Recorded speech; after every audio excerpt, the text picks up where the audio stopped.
the affordable health care for everyone while remembering our obligations to those on Medicare and Medicaid and in the VA, there is only one answer, and it's Barack Obama.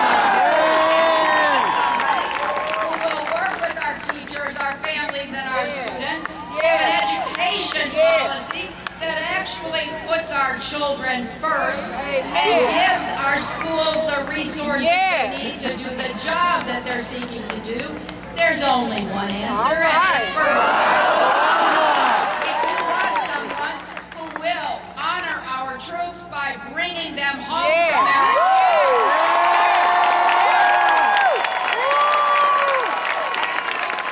our veterans by giving them the services and support they need. There's only one answer, and it's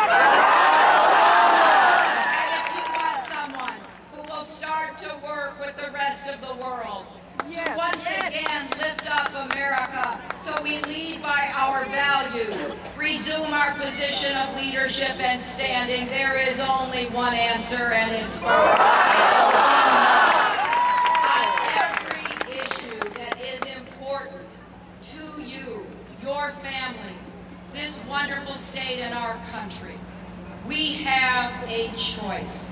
As I have traveled across America, I often find people talking about the election, and they ask each other, who are you for? But that's the wrong question. The question should be, who is for you? Stand up and fight for you.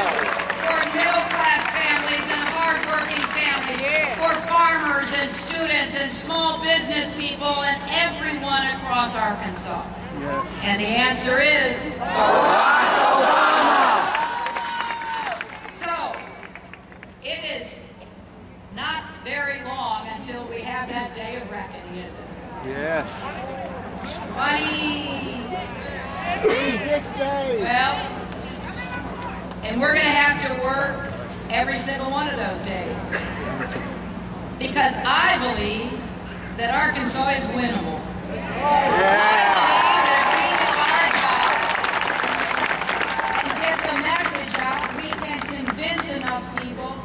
Now and November 4th.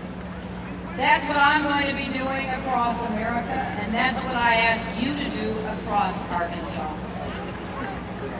I have never felt as strongly about an election as I do about this one.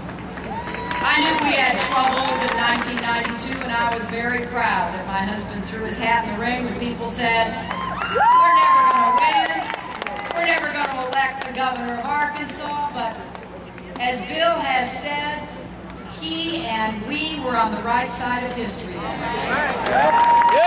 And all the work he did to pull us out of that debt ditch and leave this president with a balanced budget and a surplus has been thrown away.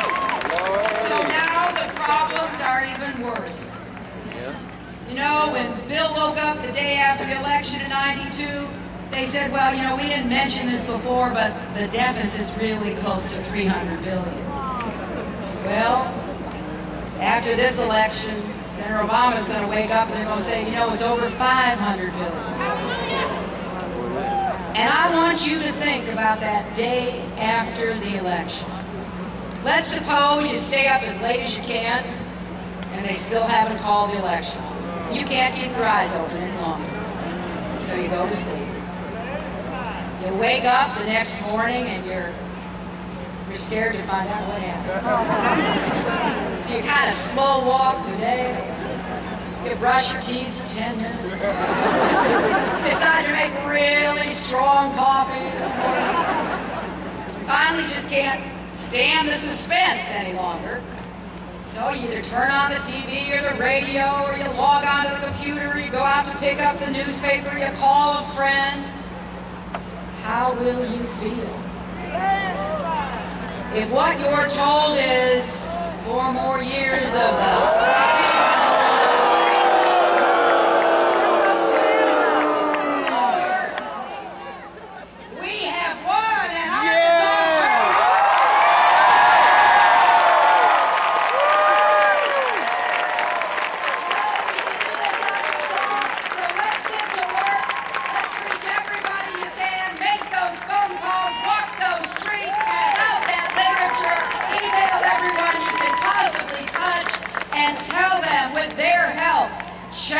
change is on the way.